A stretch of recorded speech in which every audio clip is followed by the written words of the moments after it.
everybody, Brian the Wild Armenian, rad carport builder, mechanic, real estate investor, just a retired old fart. How's that? It's good hearing you. I know it's been a while.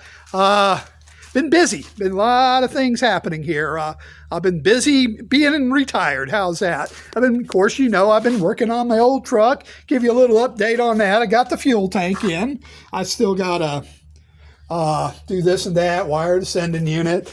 The fill neck, I was able to salvage that old fill neck, and I've got it painted right now. And that's where you put the fuel. I'll show you where. I hope that picked up good on the camera, but it goes right here, and it's going to attach right to there, and little rubber holes there. But that's what I've been doing. I really, be honest with you, I haven't really worked on it much. I've been doing a lot of other things. I got, if you see, hopefully you can focus in on it, zoom in on that. I've been doing the mulching the drive. Guys have been doing the utilities, cutting the power lines, you know, all the trees and limbs the utility company has. They have a contractor. And they've been giving me these shavings, and some of my neighbors also. And so I have a pile of wood shavings. This is my third one. And I've done the whole drive all the way down to the road. And so wife says, why don't you get it back? Oh, rent one. I said, I don't want to rent one. This is my gym, you know, keeps me physically fit. I don't try to push it. I put my chair right here, like a little lawn chair.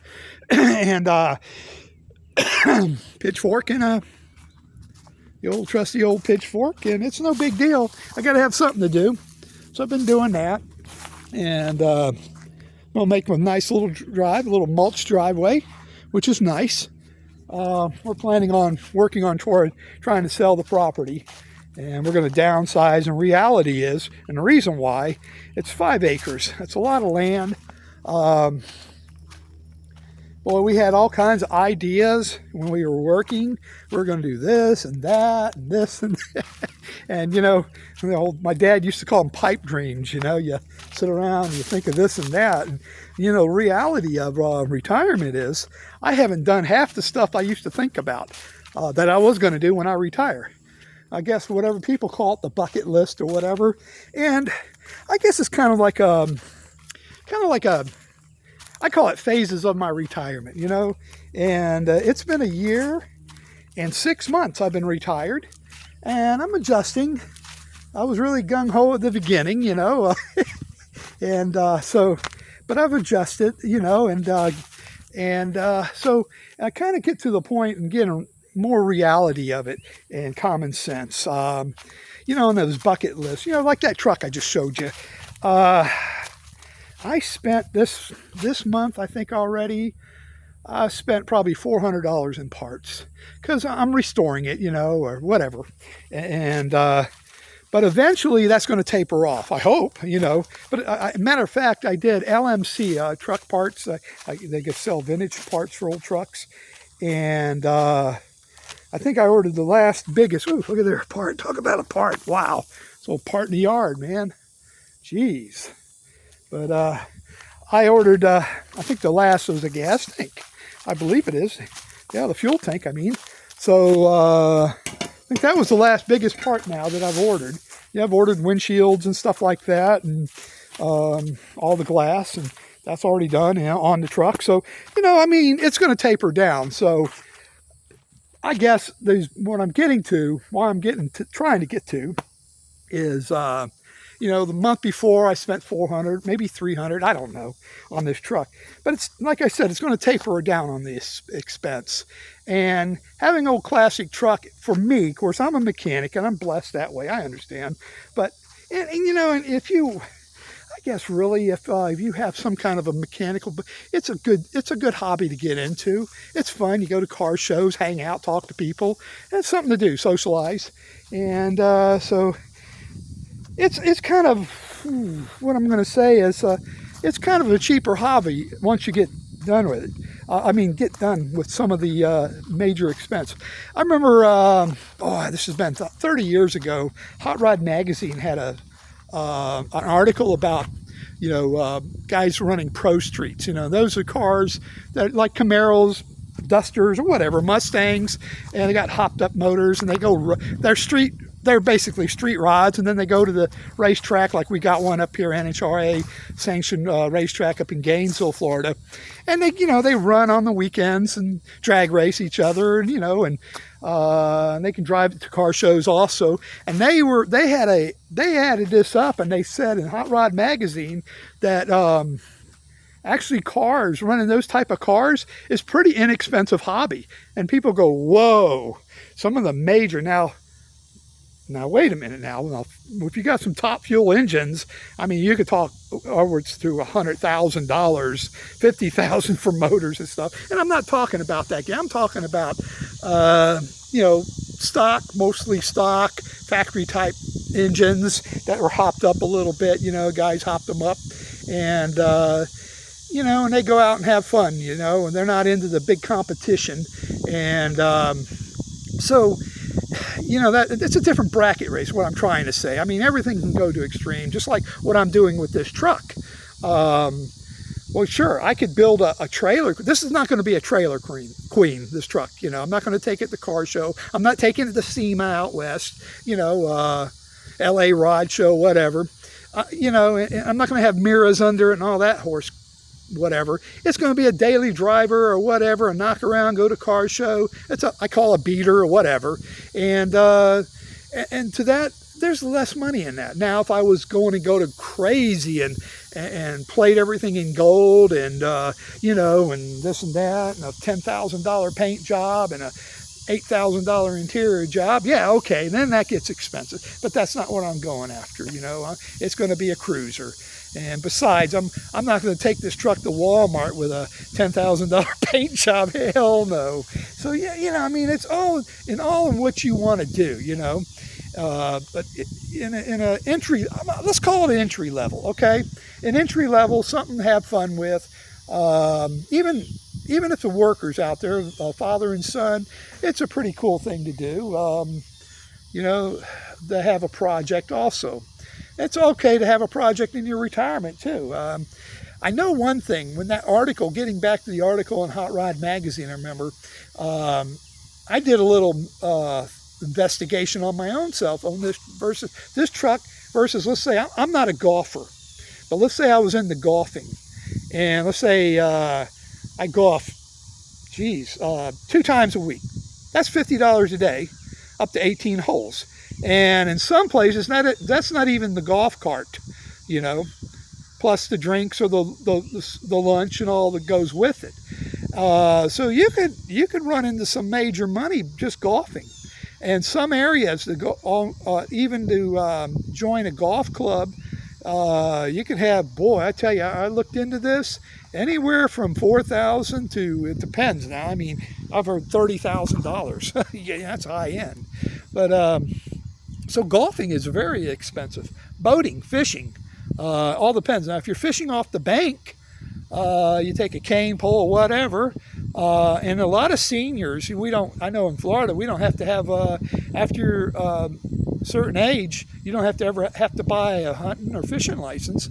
So, I mean, fishing off the dock, off a bridge or off a bank is really inexpensive. I mean, your live bait or whatever you buy, the worms, you don't have that much, a little gas to get to wherever the lake or the river you're going to. But if you start adding a boat to that equation, then it gets expensive. Even a little John boat can get expensive. Then you're talking gas, mixed gas, then your ice, you're doing all that. You have the ice and the cooler and the live bait, and that can be expensive. So, it all depends. So, like I said, what I've calculated with my end is pretty inexpensive. And that's what I want to do, that suits me fine. But getting back to all these, big grandiose ideas I had, I mean, some of them I just have to put on the wayside, and some of them can be bucket list. That's okay. It's right now, it's what I'm doing, in this phase of my retirement, more to speak, we do sell the property. Then we're figuring on we're looking for a house with an acre of land downsize. And I'm just going to get rid of a lot of stuff that I thought that I was going to do this and that. And oh, I had big old plans. This old antique camper, I was going to restore it because it's built back in the 50s. And I think it's an Oasis that I've looked up. And, I was going to restore it. And I'm getting to the point I really don't have, I lost interest in it. I really did. I mean, I don't know. And so I'm gonna sell it, and and do that. And here's the old Oasis trailer. It's been on some of my videos. I'm walking up to it right now. Give me some time. But it's there. It is back in the background there. And it's a cool trailer. It's got dog dish, the original dog dish hubcaps. And I mean, really, it would look cool fixed up, especially toting around, pulled by my old 49 Ford truck would be really cool. And so, that's what we're going to do. I got a lot of work to do here. And I just finally pulled that ice sorting around back here to the container, shipping container. And I got mowing decks. I got an old mower there I was going to fix up or make a buggy out of it. And I don't feel like doing any of that crap anymore. All this stuff, I'm just going to call the guys on the swap meet, come and get it, and it's just a lot of work here. I got a lot of clearing to do, cleaning up, got to run a fence line, down here. The utility company, they look like they took my fence down. There's all kinds of stuff I got to do. I've been staying busy. But getting back to, the pipe dreams, like my dad used to say. I was going to do this, I was going to do that. And geez, I haven't even done half of the stuff. And it looks like, so a lot of the stuff I sat down at the desk when I was working, I didn't realize it, but in retirement, it's going to take me a long time to do all this stuff. And that's okay. I got until the day I die, basically. So it's okay. And, living on Social Security, everything's paid for. And I've been really doing well living on Social Security. You can do it. You should learn to stretch your money and learn to live inside your means. And that's it, and some people just have different ideas about retirement. Maybe they got to be, on big boats and cruisers and, and camping all the time and traveling the country. And that's okay. That's okay too. I mean, if you're going to do all that, of course, when you're working, you're still working, you haven't retired yet, you want to put away, of course. You want to have income coming in. When you finally pull that plug and retire. So, that's all kinds of stuff you got to look at. With me and the wife, we figure, when we got a little economy car. We did the math on getting a camper, and we were looking at a economy type of a truck, like a Ford Maverick, and and the tow capacity on this Maverick was like 4,000. That's with the bigger engine. And the hybrid one they have really only has 2,000 pounds, and we could camp, but we could rough it, and she ain't about to do that. She said, we're going to get a camper, we're going to have one with a bathroom and a shower and all that. But we did the math. By the time we get the truck and buy a camper, then go to campgrounds, it's expensive, and it's fun. I've done it before. That old antique camper, what is it, in its heyday, I used to take it out camping. It was fun. But right now, to me, it seems like a lot of work. I mean, it really does. We got a little economy car. It's paid for, a little Nissan.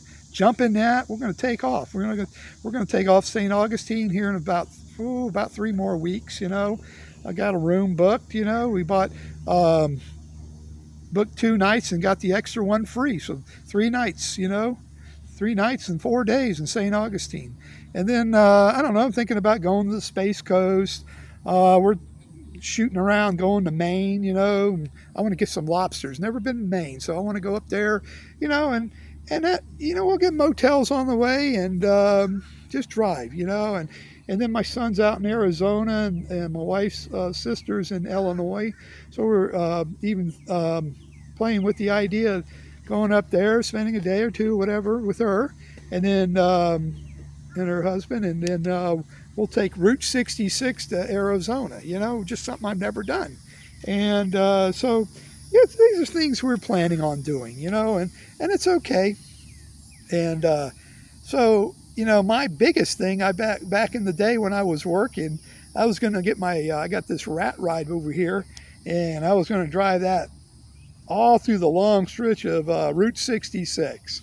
And of course, the rat ride's got issues. I need a spindle for it, and it's a pretty rare spindle that I've got on. It's a 41 Lincoln Zephyr straight axle. So I haven't found one. I found one. Well, I did find one in Holland, New York, and it's just too much. Right now I got to get this one truck done, and maybe, and there you go.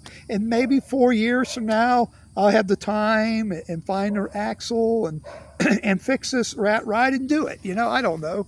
It's just right now it's not in the plans, and I'm not going to spend hundreds of dollars just to do it.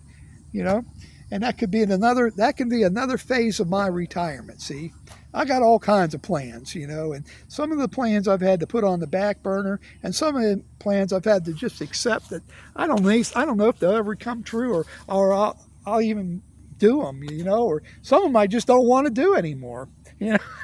I don't have any desire to jump out of airplanes and parachute or anything like that. I know some people like to do it. It's on their bucket list. That's cool. I figure, I'm not going to jump out of a good working operating plane. Anytime I'm going to jump out of a plane when it's got issues. So, other than that, but I'm not knocking it, by all means. But I don't know. That's my spill on it. I was thinking about doing a video, and I think, I don't know what to talk about. And then I got to thinking, there's things I could share about this and maybe helpful to somebody, and hopefully, you can give you something to ponder about. Life is good. I tell you, it really is. And retirement, like I said, 1 year and 6 months. And do I miss work? No, I do not miss work at all. I like to work now, but I don't miss chasing the dollar. I really don't. I don't miss that, And with that, hey, a lot of things important. Lord Jesus Christ, my wife, I always better say that. I mean it. My children, I love them. My family, I love them. My friends, I love them. My country, go USA. And you folks in YouTube land, by all means, please take care of yourself. Hey, and like and subscribe, and give me a thumbs up, and share it with a friend. I've noticed a lot of people haven't watched and they don't give me a thumbs up or become a subscriber and help this poor channel out. All right, but the main thing, really, take care of yourself. That's most important. God bless you.